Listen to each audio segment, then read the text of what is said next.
Our Super Bowl Sunday conversation, Brian Neubert and Tom Dienhart joined me. I want to thank our sponsor, the Purdue Union Club Hotel, the reinvented property at the corner of Grant and State. Really phenomenal facility. I had somebody tell me about what a boon it is for Purdue basketball, because now they really have a place that on campus that they go to a lot of places around the country, that around the Big Ten, where the teams can stay right on campus. This is something that they want. The facility is so nice and so accommodating that it will be perfect for that. But we appreciate their sponsorship, and we also want to say remind folks that if you want to subscribe to goldenblack.com, you can get a 40-day free trial. Just go to just about any story on our site. We have a tile at the top, and we appreciate all the folks that support us that way, and all the people that visit the site and watch this media moment here that we put together every week. And Brian, obviously Purdue survived. I thought, I don't know if that's quite the term yesterday, 75-70 win against Northwestern. It was a game you obviously had to win and get through. I think we learned some things, and it was good to see Sasha Stefanovic back on the court. It was interesting also that Trey Williams did not play very much. Zach Edey had a double-double, his first of his career's first double figures game, I guess, in quite a while. But just your having slept on it now, you reported on it heavily last night, but what was your take of late afternoon's win for Purdue? Yeah, I mean, it certainly wasn't a straight line. It certainly wasn't, aesthetically pleasing for a lot of people who watched it, especially the Purdue partisans who watched it. But I mean, it's kind of the Big Ten. It's kind of a situation where, Purdue is still going to have some inconsistency about it, and when that manifests itself in something other than a loss, and when that manifests itself in margin of victory, hey, that's a pretty good deal. But I also think this, you look at the final score and say 75-70 at home over a team that had lost 8 in a row. The most important thing is that you won the game, obviously, but also I think it's a little cosmetic because, I think the 4 threes Northwestern made in the final 2.5 minutes of the first half, that's not reality. That was a little bit of a fluke, I guess you could say, kind of like the Minnesota shooting to start the Minnesota game. And then at the end, you're up 9 with like a minute to go. And then, you somehow can't inbound the ball. Twice. I don't think that's reality either. So I think a little bit of this is cosmetic. So a 5-point win, I think to me was more like a 10 to 12 point win. But margin of victory doesn't matter at all. I know a lot of people would have liked to have seen Purdue really, really put it to these guys. But I think when you factor in the fact that Travion Williams was in foul trouble, you only got 16 minutes or 15 minutes out of him. Sasha Stefanovic is back, but he's nowhere near back. He only plays 14 minutes. That's a huge part of the foundation of your team. For as much as we talk about how important Purdue's young players are and how many of them there are, this is still a team where the foundation of it is, the consistency that your upperclassmen provide. And Travion Williams and Sasha Stefanovic have been the overwhelming majority of that. And the two of them combined for 30 minutes yesterday, basically. The more important part of that, obviously, since you played 3 games without Stefanovic, is Travion Williams. I mean, he's playing at a first-team All-Big Ten level. And how many teams can lose a first-team All-Big Ten player to foul trouble and then have a bunch of freshmen just go and win the game for you? And that's exactly what they did. Jaden Ivey, Brandon Newman, Zach Edey, Mason Gillis, all of them. All of them who played were really, really good. And that's the biggest thing for me is your freshmen won you this game. You won this game with freshmen. You won a Big Ten basketball game in early February with freshmen and almost exclusively with freshmen. Yeah. And I'll let Tom fire away, but the only people that were mad about the spread were the DraftKings folks. What was the spread? 7.5 points. And I didn't know that until I looked up your story at the end of the game, your preview. That's right. I typed it in. I should know that. And I said, geez, here you are sitting there with an 11-point lead or whatever it was. And Northwestern has a couple things that happen. Don't bet on college basketball. Never bet on college basketball. Too much of this stuff. There's too many 18-year-olds who have to make too many free throws, and too many 18 to 21-year-olds who have to inbound basketballs when there's very little pressure on them. It's just there's too much that can go wrong. It is a dicey endeavor betting on college basketball. Tom, sorry to interrupt. Go ahead. No, I mean that's why I don't bet at all. I mean, I don't either. Just when you think you know it all, you got things figured out. I always tell my son and other people, hey, there's a reason why they build these glitzy casinos, and it's not because they're losing money. Yeah. You may have some. I'm more worried about my son and Robin Hood than betting, but I'm worried on both of those. Go ahead, Tom. Sorry about What's that. the difference? I guess I guess responding to adversity, taking a punch in the nose, and still coming out as a winner. I mean, that's sort of like the Kansas City Chiefs, and in a lot of ways, the Purdue basketball team. And Brian numerous times has chronicled the adversity this team's endured in doses throughout this season. You know, the injuries early on to Hunter and Ivy. You know, you have Stefanovic going out as well with COVID. It's been one thing after another, and you know what?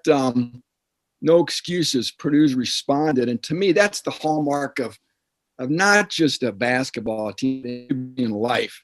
You're going to have ups and downs. How do you respond to those ups and downs? You don't let yourself get defined by what happens to you, but define yourself by how you react to what happens to you. And this basketball team, time and again, has just, responded to that punch in the nose and still found a way to win ball games. It's been a lot of fun, a pleasant surprise. I'm not saying this is 1983-84, but I think of those seasons where expectations were low, and it's been a pleasant surprise and a lot of fun to watch this team with such youthful glee perform well, guys. I think it was 53 points the freshmen scored of the 75 for Purdue, and two guys, obviously, Jaden Ivey, the career high points, no turnovers, two guys. I noticed that in the box.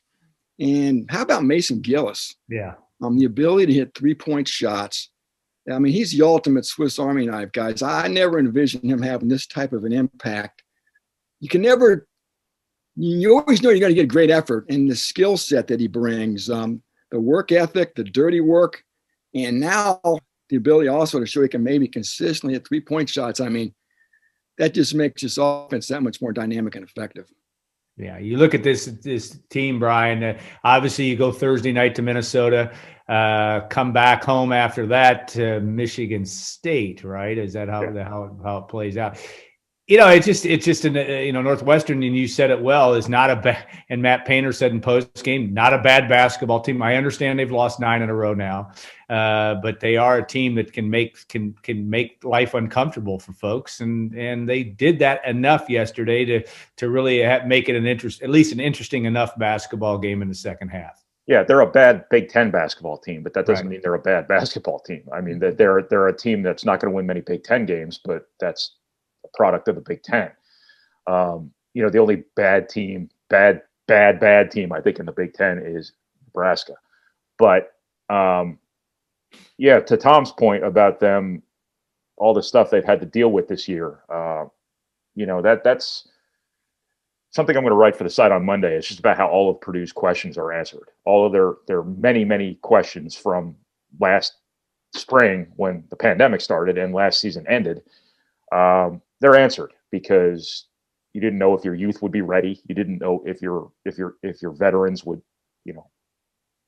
elevate their games and be consistent and be good leaders.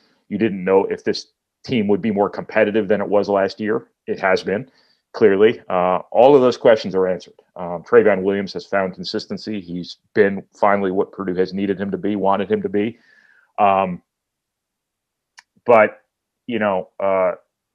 Purdue shouldn't be where it is, because not only are they so young and so new, and conventional logic and many, many years of history tell us that those are significant deterrents, to really high level success, but also they've dealt with a ton of crap here. I mean, they have dealt with more disruptions across the board than just about any Purdue team that I can remember.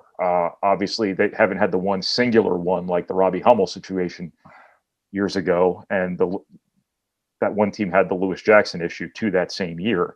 But you've had like 4 or 5 guys here who are really important players for you experience significant disruptions to their seasons, and that in itself, combined with the fact you play in the Big Ten and it's the Hunger Games, that is something that is really, really impressive about this team this year, and really notable because this team found substance, whereas it didn't have substance last year. Just the ability to win. Last year's team, they look really good at times. They blew people out. This team doesn't necessarily blow people out, but then they stunk it up the next time out. This team is pretty consistent and finding ways to win. I shouldn't say you had to find ways to win against Northwestern at home, but you found ways to win at Ohio State, which might be the single most impressive road win in the Big Ten this year. At this point, you found a way to win at Michigan State. And you're just winning despite all of these headwinds you're facing. And that just speaks volumes to the amount of substance Purdue has been able to find in a short period of time. Very similar to 2014 when that team was, broken for 2 years. And then all of a sudden the 2014 class came in. Rafael Davis emerged as a leader. John Octia showed up, and all of a sudden your culture completely changed overnight. And I think that's precisely what's happened this year for Purdue basketball. And this is their starting point, keep in mind. They've got eight Big Ten wins, I think now, right? 8? Yeah, 8 and 5, right. Yeah. With the amount of experience you brought back into this season, 8 Big Ten wins might have been a reasonable expectation for the season, let alone, the start of February. This is your starting point because you're going to have this team together, for the most part, again next year. And then you're going to have a bunch of these guys back, into the next couple of years that follow. So, I mean, obviously, there's only so many ways I can tell people that, the future is really bright, but the present's bright too. But that's just the clear reality here. Yeah, it's an interesting, too, over the next few weeks. Purdue really doesn't play all that often, at least as of right now. They play, obviously, Thursday night against Minnesota at 8 o'clock. Then Michigan State comes the following Tuesday, not next weekend. I stand corrected.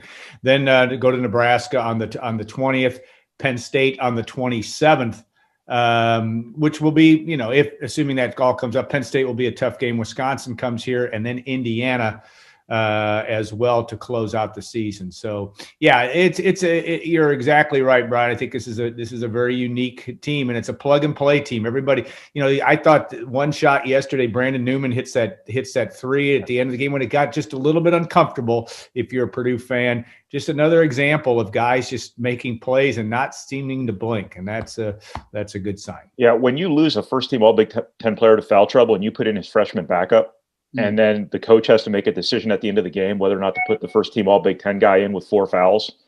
And he doesn't. Or leave the freshman out there, and he leaves the freshman out there. That tells you exactly what you're dealing with this freshman class. When Sasha Stefanovic comes back, and I know he was a shell of former self, and Jaden Ivey still starts and plays what has to be a career-high 36 minutes and is the best player on the floor, from start to finish, 20 points, 0 turnovers, made the right basketball play. I don't know how many times, him finding Mason Gillis for those threes off those ball screens was just, savvy beyond his years. And I mean, that's just kind of where Purdue is right now. Brandon Newman makes the biggest shot of the game in the middle of, what was otherwise a relatively quiet game.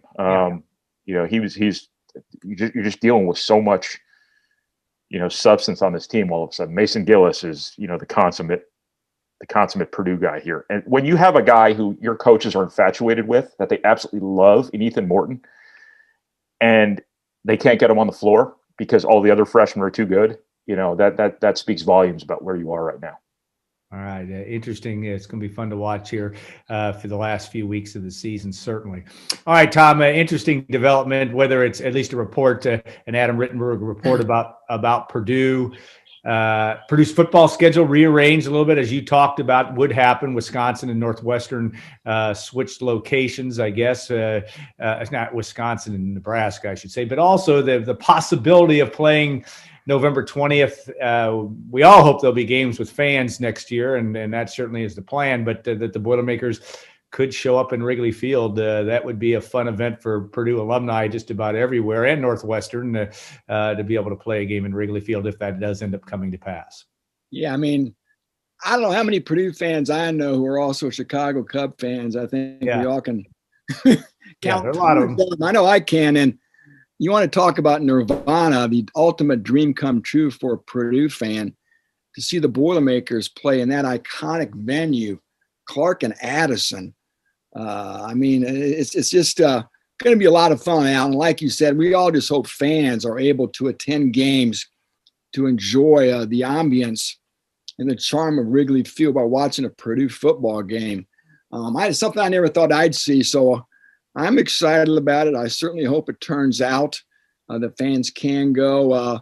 And yeah, to your earlier point about the relaunch of the Big Ten schedule on Friday, you know, we sort of anticipated this, and that we anticipated the changes that were going to be coming to Purdue's schedule. Nothing wholesale.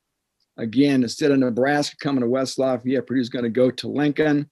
And instead of Purdue going to Madison to play the Badgers will come to West Lafayette. The dates of a couple other games were changed, but by and large, nothing radical.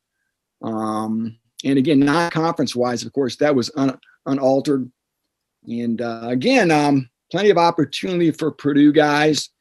And, you know, we always want to get off to a good start. And I tell you what, that non-conference slate, guys, with Oregon State coming to West Lafayette, the 2 road games at UConn and at Notre Dame. Then you open with 2 Big Ten games at home with Illinois and Minnesota. So there's a chance for Purdue to get off to a nice start, guys. And I'll leave you with this. How about, again, the Fighting Irish back on the slate for the first time, I think, since 2014. Of course, that game was played in Indianapolis. Alan, Purdue has not been to the Golden Dome since 2012. So we all grew up watching the Irish and Purdue play annually. It's going to be fun to see them back on the slate for a little bit here. Yeah, and that game, and a very close game, I think Purdue loses and a last-minute field goal up, which they've done many times over the years, it seems like, at Notre Dame, and that is a storyline that we'll be watching. But yeah, you know, in this COVID world, it's fun I think, for people to you know, kind of dream about those kind of things if you're a fan, and that certainly is part of the charm of all this as we look forward to hopefully a completed 2021 season. Of course, spring ball starting here in the February 19th, so just a couple weeks from now. So that will be also an interesting storyline to watch. All right, Super Bowl Sunday, Brian, I'll start with you. I don't know. I mean, I'm not sure I really, on a personal level, I tend to be more interested when there are Purdue players in game, and there will, for the first time in 22 years, Purdue will not have a player, at least on a roster of a Super Bowl team. That's a storyline in itself, and yet Kansas City and Tampa Bay, and the fact that Tom Brady could win another Super Bowl.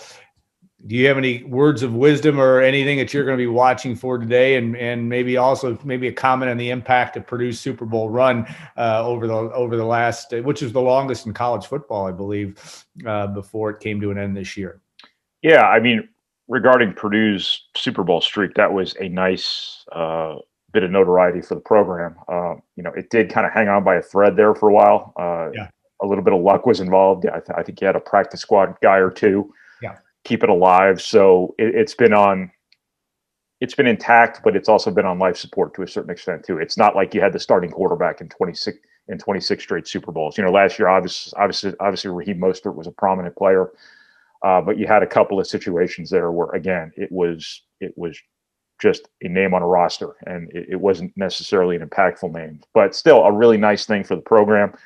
I think it's just dumb luck that it was broken this year. But obviously, you know, Purdue would like to start it back up again. It is too bad Drew Brees didn't get more shots at it. You know, unfortunately for Drew Brees, you know, part of his legacy as a football player, part of his story as an NFL player is just the cartoon-like losses that he endured in the playoffs at times, completely outside of his realm of control. You know, under very different sets of circumstances, Drew Brees might have played in 3 or 4 Super Bowls. Just kind of wasn't meant to be. I'm not writing the afterword on his career quite yet, but I think we all know the writing's on the wall there. Regarding the Super Bowl today, you know, transitioning from one legendary quarterback to a couple more, I think that, you know, this little period of time feels like succession in terms of, you know, Tom Brady being the face of the NFL for so long to Patrick Mahomes clearly being the face of the NFL for many, many years, a transcendent player, somebody who should compel all of us to rethink the quarterback position in general.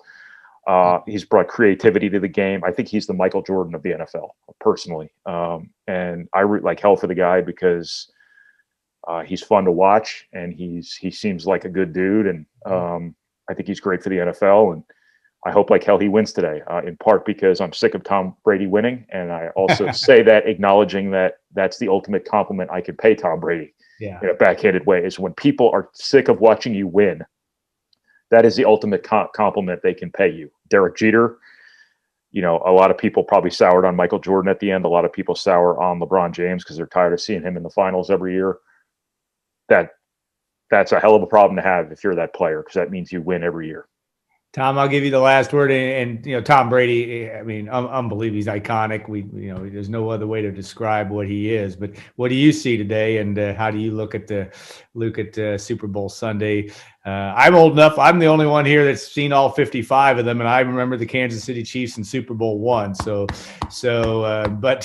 But this is going to be, of course, Kansas City did win it last year. But Patrick Mahomes is amazing. Like Brian said, I think Brian's spot on about it. He's a transcendent player. But how do you see today's game as well? Yeah, I'm sort of in Brian's camp. I'm a Mahomes fan.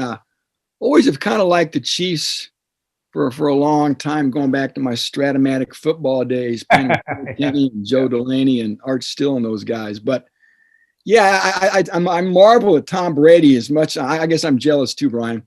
Jealous of a lot of things about Tom Brady, but 43 years old, still playing at this level. And when I was a kid, a 43-year-old quarterback looked like George Blanda. Yeah, this guy's doing what he's eating, but I salute him, man, taking great care of his body, and he's had a lot of luck too, because as we know, fluke injuries can happen. Somebody just rolls up on your leg and your knee's busted. So he's had a lot of good fortune too. So kudos to him. I still want to be happy for his success. But yeah, think about that too, the age. I saw a graphic this morning. Mahomes was a kindergartner. Yeah. When Brady won his first Super Bowl. I mean, I think incredible. back when I was a kindergartner, I mean, just unbelievable. And like Brian said, it's so easy to root for Patrick Mahomes. Yeah, he's something. He truly is authentic. I believe he truly is authentic. And to have so much at such a young age, the success and the money and the accolades for a 24-year-old to handle all this, I tell you what, I don't know if I'd be the same way. And thinking back when I was 24, but again, I just hope for a good game. I think it's going to be a great game. The storylines write themselves, but when the push comes to shove, yeah, I'll be rooting for the old Arrowheads there, the Chiefs. Yeah, but some 20,000 people, a lot of healthcare workers. It's an important game from that perspective as well. Yeah, what I read that Mahomes' mother is a year older than Tom Brady. That kind of puts it. Oh my God, really? Puts it all in perspective. From that. I remember his old man pitching for the Twins. Yeah, me too. I have a bunch of his old baseball cards. His 1990 upper deck somewhere in a box here. He was a pitcher. He is for the Twins and a bunch of other people. He was Pat Mahomes. I just remember. Oh, I never even knew that. I did not know that. Hey, I am telling you, these guys who grow up around professionals, it's a different deal. I mean, they know the deal. I mean, Jaden Ivey is going to be that sort of guy who they grow up around professionals. It rubs off on them. Ron Harper Jr., Tim Hardaway Jr. Did anybody think Tim Hardaway Jr. was going to be an NBA player for a long time when he was at Michigan? No. How about Glenn Robinson Jr.? Robinson Jr.? Yeah. I mean, his skill set dictated. I didn't think he was an NBA guy when he came out of Michigan. He was an NBA athlete. I don't think he was an NBA player. But these guys, when they grow up around the pros, they have a funny way of becoming pros. And, I think Patrick Mahomes has a hell of a lot of natural ability, incredible natural athleticism, arm talent, but also just a sixth sense for being an athlete too, that, comes from, I'm sure, being around professional baseball players his whole life, being in clubhouses, seeing how people work, seeing how Kent Herbeck took care of his body. Kent Herbeck and Gary Gaetti. Yeah. Hey, real quick, not to go off on a tangent, but don't you wonder what Cliff Kingsbury was doing at Texas Tech? He had Patrick Mahomes. I heard some stories too coming out of high school. Some schools wanted Mahomes as a safety. Yeah. I remember his name from recruiting. I think Purdue might have dabbled with him. I just remember his name from recruiting, and I wouldn't know about it unless Purdue was dabbling with him a little bit.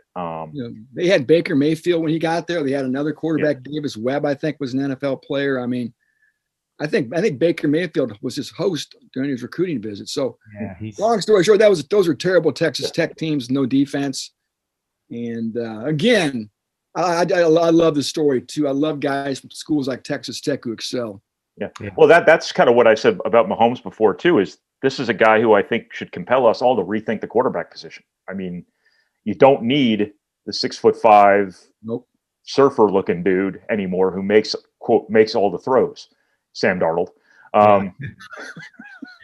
Bitter Jets fan here. I know. That's tough. What you need is just a guy who can make plays. I mean, I was as confused as anybody when Purdue took Sam Jackson, because I thought a 5'11" guy who runs a 4.4 to play quarterback at a drop back passing school. Yeah, interesting. Yeah, but I think we should all look at the quarterback position now as just get a playmaker back there. Get a guy with a knack for, making plays, doing something creative on third down, whatever it may be. I think, Patrick Mahomes is going to be like the Steph Curry of quarterbacks, where that's a good thing and a bad thing, because, Steph Curry had all of these kids who should have been jump stopping in practice every day, working on half-court threes. And now Patrick Mahomes is going to have a whole generation of quarterback trying to throw sidearm when he's falling down. And, it's going to go sideways on a lot of them. But, he's just, I'm sure he really captures the imagination, and I think should change the way we all look at the quarterback position from here on out. I think you're right. All right. There was a tweet from Purdue football or Purdue athletics a couple of minutes ago about a good trivia question, which is kind of partially true. They said, which Purdue players led Kansas City and Tampa Bay to their first Super Bowl championships? And that, of course, is Len Dawson. And born, don't ask me. Yeah, Len Dawson, but also Mike Allstott. But who led Tampa to their first Super Bowl appearance? And what Purdue, and that's even a more obscure question.